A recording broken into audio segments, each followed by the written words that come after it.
Go follow me on my other channel, Gireum if you want to hear me talk about the Star Wars movies, not games. Gireum, red. The LEGO Star Wars games were part of my childhood. I had the first two games, the prequel trilogy and the original trilogy games on the Nintendo GameCube, and played the complete saga on the DS. These games came out during the time when Star Wars was big amongst kids my age, right after the release of Revenge of the Sith, when shows like the Clone Wars were coming out. Fast forward about 15 years later, after the release of another trilogy, TT Games had returned with a new LEGO Star Wars game, an Ultimate Star Wars game that features all 9 movies. Even though I didn't play any of the other LEGO games except Star Wars, as a longtime Star Wars fan since childhood, this game was a must-buy for me. So, was this game great and met expectations?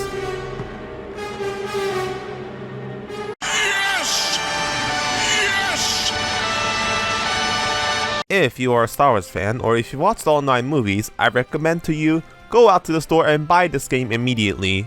You will enjoy it. It's the greatest experience a Star Wars fan could have. I give all of my praise to this game and the developers right here. However, if you're not a Star Wars fan or have barely watched the movies, if you're just a guy who likes video games but not movies in general, would I suggest trying out this game?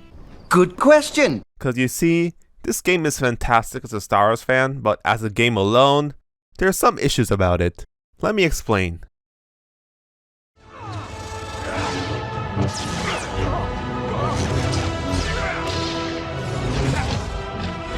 will let nothing stand in our way. Do or do not. There is no try. Now, fulfill your destiny.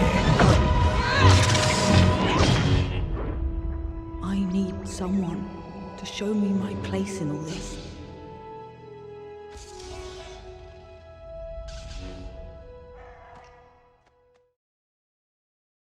Part 1. The Antithesis to Pokemon. But before I critique the game, I have to talk about something about this game's development history. I know Pokemon and Star Wars fans might not overlap much, but we've got to talk about this cause, well, my previous videos on this channel has been mostly about Pokemon. I really respect LEGO Star Wars Skywalker Saga. I respect the game, the developers, TT Games, the publisher Warner Bros. Interactive Entertainment, and even Lucasfilms to some extent for what they did with this game. What did they do? Well, they weren't lazy, they didn't rush, and they didn't cut corners with the game. The exact opposite of a trash franchise. You see, this game was announced in June, E3 2019, about 6 months before the release of the final Star Wars movie, Rise of Skywalker. They easily could have released an unfinished, half-baked game in December 2019 to cash in the marketing hype of the movie. That's the reason why so many movie-based games are so bad. They are rushed or incomplete because they need to be released when the movie comes out to profit from the movie hype, but they didn't. Hell, they didn't even need to make a game based on all 9 movies. They could have just scrapped everything and just made a game based on one movie, like they did with Force Awakens. Or since there had been a game about each trilogy, just make a game about episode 7, 8, 9 and call it LEGO Star Wars The Sequel Trilogy. That will literally need 1/3 of the work and effort required. But they didn't. They really did want to make the ultimate Star Wars game that includes every single fucking mainline movie in the franchise. The developers then announced in May 2020, long after the movie came out by the way, that the game will be released in the autumn of that year.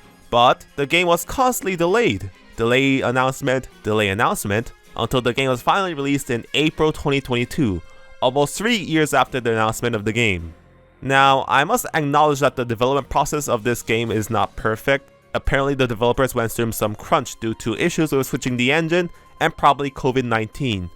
But what matters is that despite that, they kept delaying the game. They could have just rushed the game out for a holiday season in an uncompleted state, patch it later with a download DLC months later, or still not patch it due to incompetency like a certain other game. What matters is the final end product, a game that tries to be not just a good LEGO game, but possibly the ultimate Star Wars game that includes everything. A true product made by true Star Wars fans that love the franchise and want to see it played out in an excellent way in LEGO game form. not some hack businessman firing out unfinished, lazy products every year. LEGO Star Wars was the first LEGO game, and it started a dynasty of many LEGO games. Therefore, it must have had a special place in the hearts of the developers at TT Games. To them, making one final ultimate game when all 9 movies are out must have been a dream come true for them. You see why I love this game? If modern Pokemon game is all about cutting corners and ending up in a dirt path filled with shit, LEGO Star Wars is about taking the long way around, the good road that is not filled with shit, but Oreo frosting, because that's the greatest substance on earth, if you know what I mean. It kinda reminds me of the game GoldenEye 007 on Nintendo 64. GoldenEye the movie came out in 1995, and the game based on the movie was severely delayed, and it came out later in 1997. And that game was a masterpiece, and considered one of the greatest Nintendo 64 games of all time, and one of the most influential shooters of all time. The game proved that movie tie-in games can be good, in a time when the game industry was bombarded with shitty movie tie-in games made by laughing, joking numbnuts. You just need time to make a good game based on a movie, and not be lazy, rushing, and cutting corners with it. And that's what LEGO Star Wars Skywalker Saga basically did. Like Shigeru Miyamoto once famously said about game delays and game quality, "Stop quoting me with things I've never said, you morons." Part 2. Graphics and Consoles.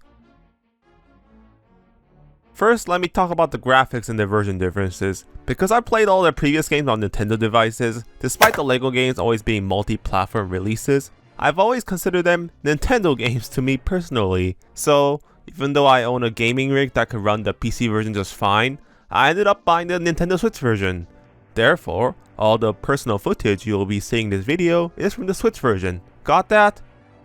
This game has really beautiful graphics and environments. Beautiful planets like Naboo and Coruscant are in the game, and they all look just fantastic. Hell, I would say this game looks as good as Battlefront 2, the other Star Wars game famous for graphics. Like, if it was for the childish LEGO characters, you wouldn't be able to tell which game the graphics are from. So this game's graphics are good, but this only applies to the PC and non-Switch consoles. The graphics on the Switch unfortunately don't look that great. I think the indoor sections, like inside the Tenacity 4, looks fine. But if you go to an outdoor, big open environment level, the textures look horrendous. Especially on plants with a lot of foliage, this looks wince-inducing.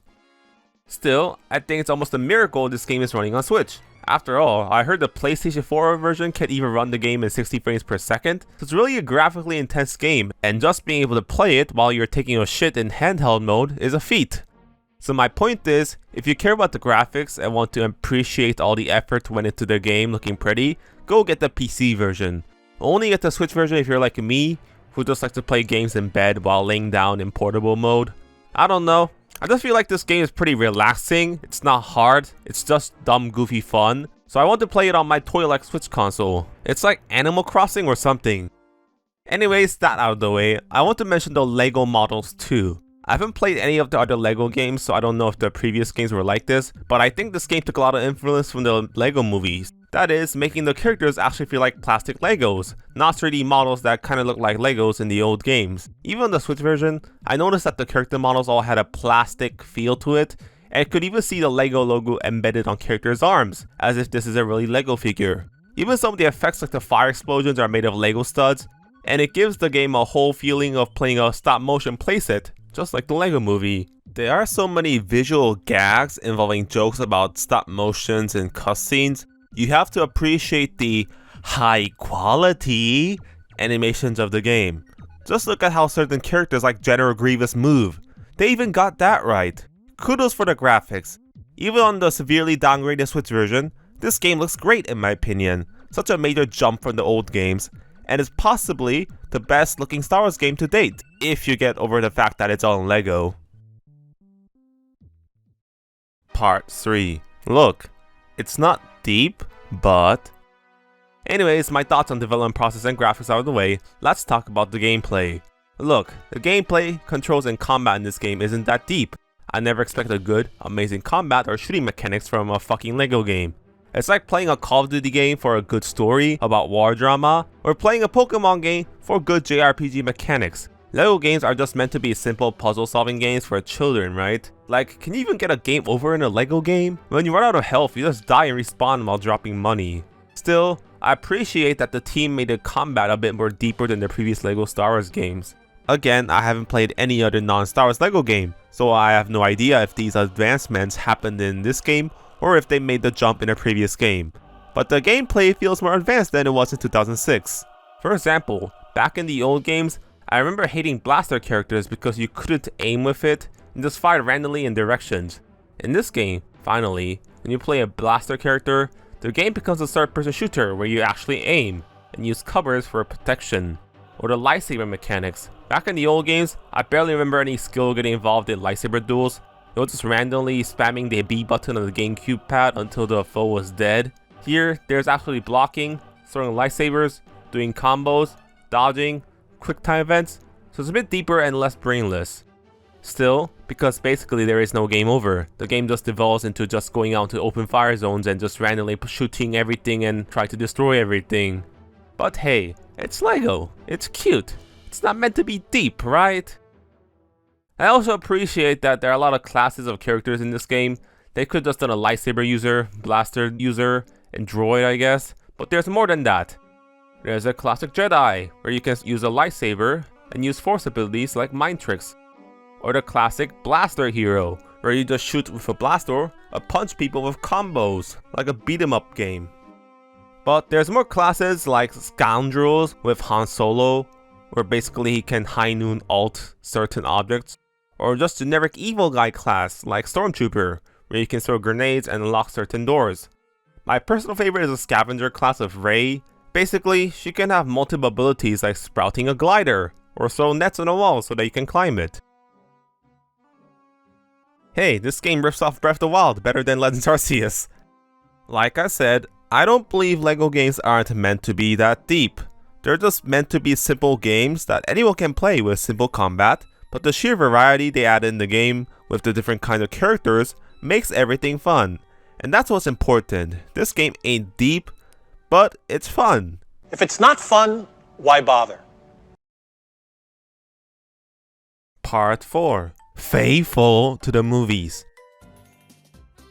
Now before the release of the game, I assumed this game will be like the classic previous games. Each movie getting about 6 levels each, with each level being recreation of action scenes. This game is kinda that, with all 9 movies having 5 levels per movie. But I was pleasantly surprised to find out that this game has more than just the story levels, and shockingly, it's actually an open world game. Let's talk about the story and the cutscenes first. This game tries to be as faithful to the movies as much as possible by almost trying to include every scene in the movies, not just the action scenes. Now, you're gonna say, oh Gireum, you hate faithful games. Remember how much you ranted about BDSP being faithful to Diamond and Pearl? Well, there's a difference between a game remaking another game and being stupidly faithful to it due to lack of creativity, and an adaptation game being faithful to the source material because it's a different medium, and there's actual creative changes and inputs when going from movie to game. Got that? Anyways, let's take the Phantom Menace for example. The original Lego game had 6 levels, 3 levels about escaping Naboo, 1 level about the pod race on Tatooine, and 2 final levels about the Battle of Naboo. All the middle section of the action movie, such as the scene where Qui-Gon and Obi-Wan visits the Gungan City, then meeting Anakin and Watto at Mos Espa, the entire middle section chunk of the movie when they're on Coruscant, is just told in text or in very fast cutscenes and not in the game. Conversely, this game has almost every scene. The game tries to be faithful to the original movies as much as possible. The missing scenes are there. You actually go to Coruscant, meet up with Senator Palpatine, and they even animated the boring dialogue cutscene with Queen Amidala talking to the Galactic Senate. I have mixed feelings about this. As a movie person, it's nice to see everything from the movies being in the game. Even though I would have minded if they took all of these scenes out, it's great to see them adapted and played out in comedic Lego cutscenes. It's cute. However, as a game person, and if you've never seen Star Wars, you'd probably be bored out of your mind here. Why are you suddenly going to a city planet to talk to a guy, then watch a minute long cutscene, then just go back to Naboo? Or Rise of Skywalker. That film is a confusing, fast, heavily edited, and compressed mess of a movie. They could have cut a lot of stuff from the movie, but the only scene that is really missing is the intro of the movie where Kylo Ren is killing a bunch of people on Mustafar that lasted like 30 seconds. Everything else is there, like the stupid side plot where they escape from the TIE fighter at the beginning with hyperspace skipping, or where they have to rescue Chewbacca after thinking he's dead.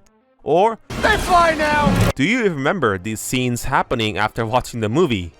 And that's the game's entire strength and weakness right there. It tries to include everything about Star Wars. As a Star Wars nerd, this is a special treat, seeing everything from the movies adapted into a LEGO game format. But if you're just looking at this video game alone, it's sometimes too much and unnecessary. Like the Senate scene, or anything in Coruscant, didn't even need to be in the Phantom Menace levels, for example. Or also, trying to have everything is also maybe the reason why the UI is such a confusing mess. This game is great, but the UI is a nightmare to navigate through because there's so much going on, so many menus and subsections, it's a mess. That's why, even though I highly recommend this game to any person who's interested in Star Wars or watching the movies, if you've never seen these movies, would I suggest trying it out? Maybe not. Still, I'm glad the game tries to include everything. They even include the fucking Anakin killing an entire village of Tusken Raider scenes due to the death of the mother in the game, where they could have skipped this since it's a children's game, and that's just fucking hilarious. That, my friends, is a sign of true dedication from the developers, and their love for Star Wars and its memes. Including everything. That's also another problem with the cutscenes. They tried to have every scene in the movie be in the game, but there's limited runtime since this is a game, so they end up being too fast paced. I barely have time to appreciate the small jokes they throw in every scene. It goes by too fast, and I have barely any time to register the jokes and process it. Some cutscenes are pretty funny, but most of the time they go by too fast. Still, they're pretty animated well considering they had to animate in special LEGO physics, and they incorporate a lot of gags about memes. Like, how could you not laugh at Obi-Wan literally saying, "I have the high ground" on a literal freaking ladder? It's over, Anakin! I have the high ground!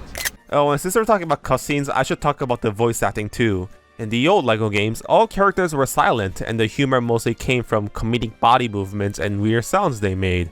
But in this game, it's full of voice acting. This game is completely filled with voice acting. Even random NPCs you meet in the street talk, and all the cutscenes are filled with voice acting too.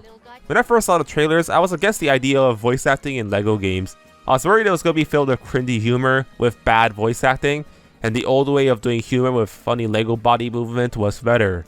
Well, after playing this game, I can confidently say I was wrong. this game's voice acting is really great, and I think it's because they got all the right people. I mean, they got most of the voice actors from the Clone Wars, like Matt Lanter as Anakin Skywalker, What? How can you be on the council and not be a master? James Arnold Taylor as Obi-Wan, Hello there. Corey Burton as Dooku, Good. Twice the drive, double the fall. or D. Bradley Baker as the clones for voices. Commander Cody reporting for duty, sir. What's our mission? Recruited by a man called Tyrannus. Do you like your army? And these are actors who did character-defining performances in my opinion. So seeing the real voice actors from the source material playing a more comedic version of their characters was really fun. Like, hearing Matt Lanter, who's a better Anakin than Hayden in my opinion, by the way, come at me prequel stands, voice pouty, angsty, episode 2 teen version of Anakin was fucking hilarious, and a special treat to hear. My goodness, you've grown. So have you.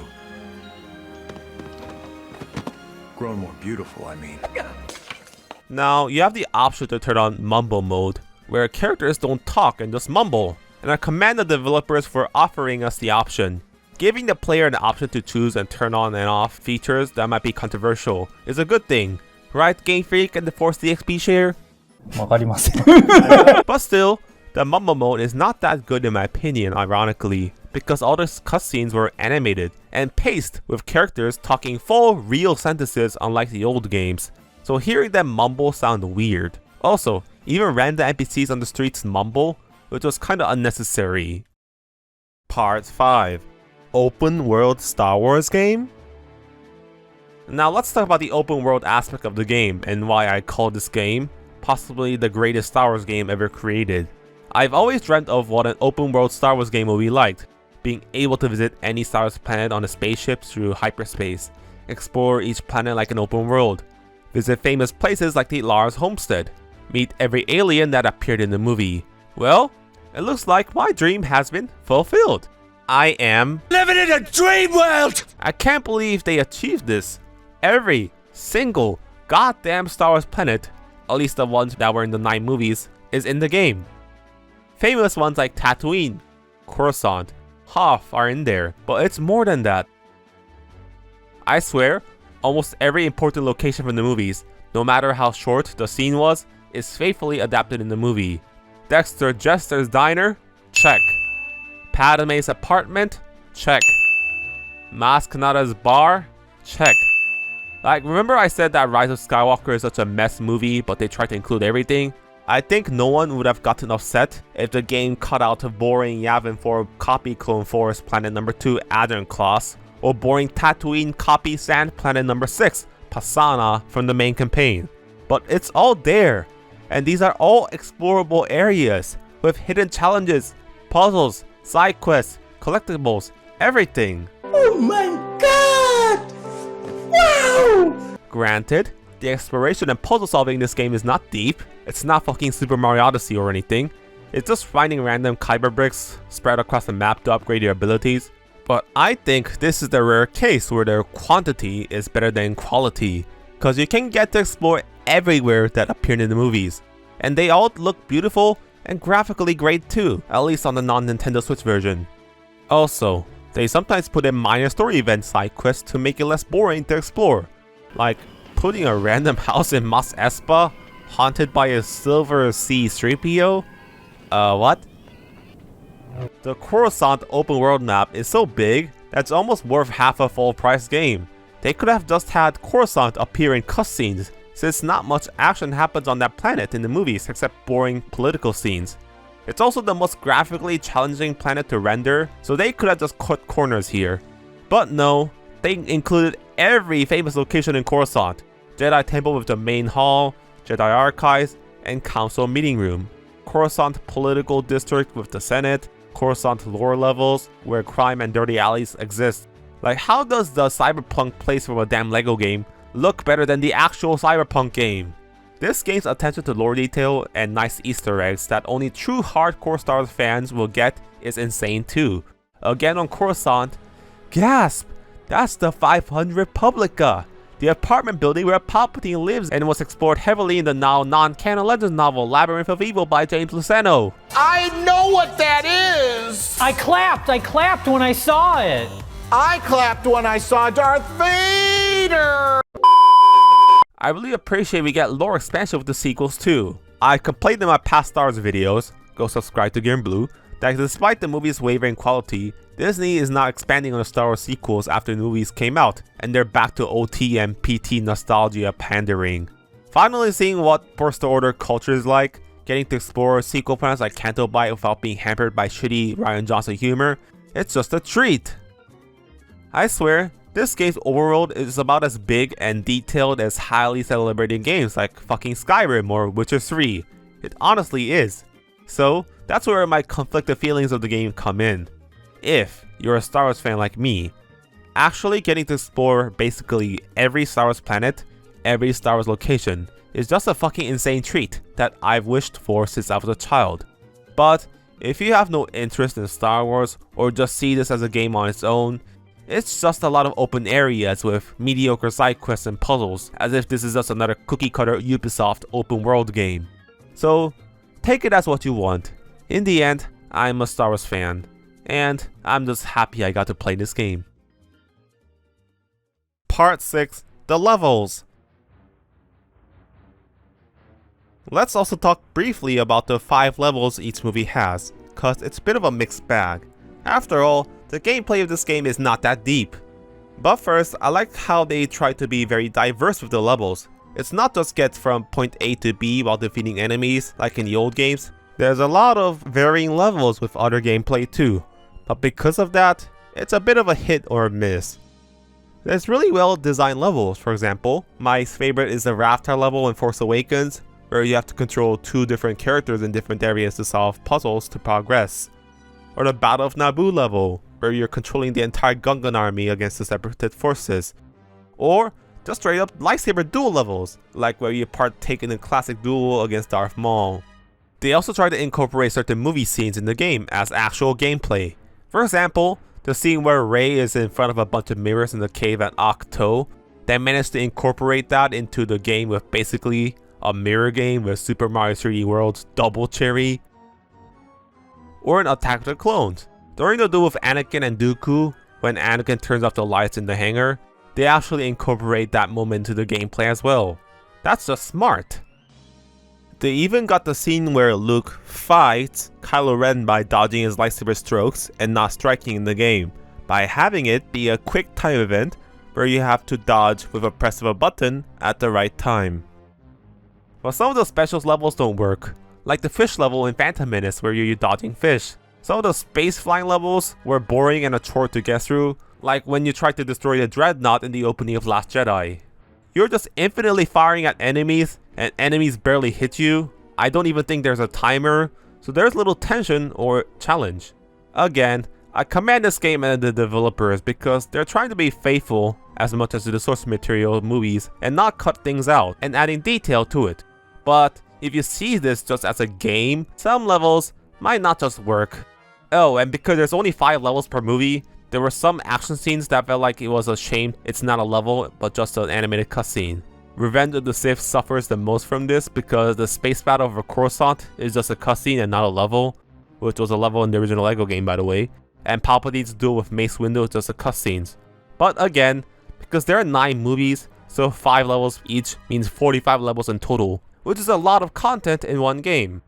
I also appreciate each level has secret collectibles and hidden objectives to complete, and some objectives can't be completed until you replay the game with unlocked characters, so there's replay value, just like a certain other game that came out in a similar time that I reviewed and really liked. There's also humorous Easter eggs in levels, like finding a shower with a stormtrooper in it out of random nowhere. There's not one moment in the game that just feels dull, it's just jam-packed with detail, and detail is what makes games good. It's so dense, every single image has so many things going on. Part 7. Minor Details. I want to talk about minor details about the game I wrote down in my notes while I played the game. Be warned, you're going to see me geek out and ramble a bit. First, I like what they did with the Force Awakens opening. I've always liked movies opening shot with the Star Destroyer going by the moon with the shape of Kylo Ren's lightsaber, and they replaced it with post-cake to make the cutscene go by faster. I thought that was neat and funny. Oh, and because they couldn't have blood being splattered on Finn's helmet like in the real movie because children can't see blood, so they replaced it with cake. That was pretty clever. Padme literally punching a cheetah to death was funny. Some of the character deaths was really funny. Jango Fett's fate was really hilarious. They couldn't show a decapitation, so Guy gets literally crushed by an LAAT and survives. Portrayal of Anakin's turn to the dark side is hilarious. They make fun of the take a seat thing, and it literally has Anakin drawing red scribbles like an 8-year-old because that's how old he is mentally in the actual movies. They also aren't afraid to make fun of the stupid shit from the movies, like Admiral Holdo's ridiculous haircut and colors.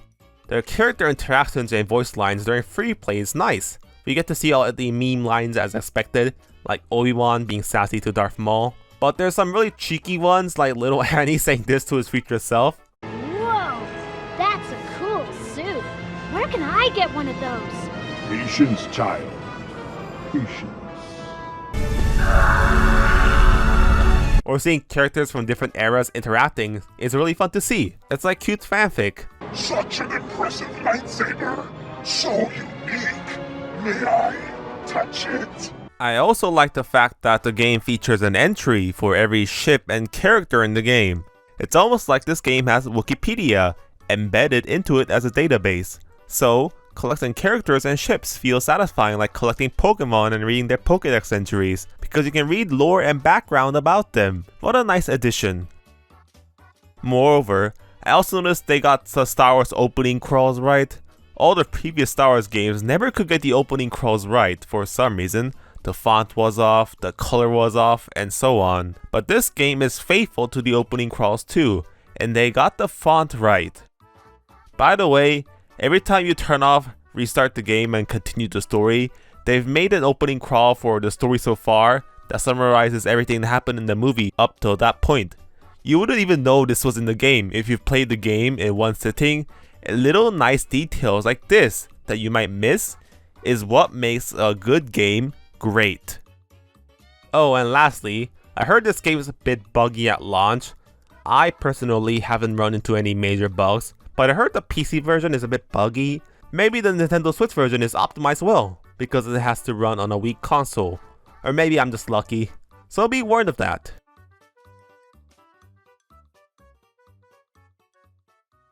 So in conclusion, LEGO Star Wars Skywalker Saga is an excellent successor to the previous LEGO games, and it built upon the legacy. Despite the gameplay being easy, simple, and not deep, the game more than makes it up for it by having so much stuff. Stuff such as so much worlds to explore, so many characters to unlock, so many side quests to solve, so many unlockables and collectibles, so many memes and funny cutscenes. I guess you can call this game pretty stuffed. And amongst all, being faithful to the movies, so the game can include every fucking thing from the movie, an ultimate love letter to Star Wars. So, while the game alone might not be a masterpiece or anything, as a Star Wars fan, what's there to not like about this game? It has everything I wished for, and things I didn't even realize I wanted. It's possibly the greatest fan service and dedication to a movie franchise I've ever seen in a video game alone. Therefore, while LEGO Star Wars Skywalker Saga is far from being the best game I've played, I can say it's the best Star Wars game I've ever played in my life. While I haven't played every Star Wars game that existed, so I can't say this with 100% confidence, I might call this the greatest Star Wars game of all time as well. Who knows, maybe Chewie Wookiee cookie cooking might beat it out.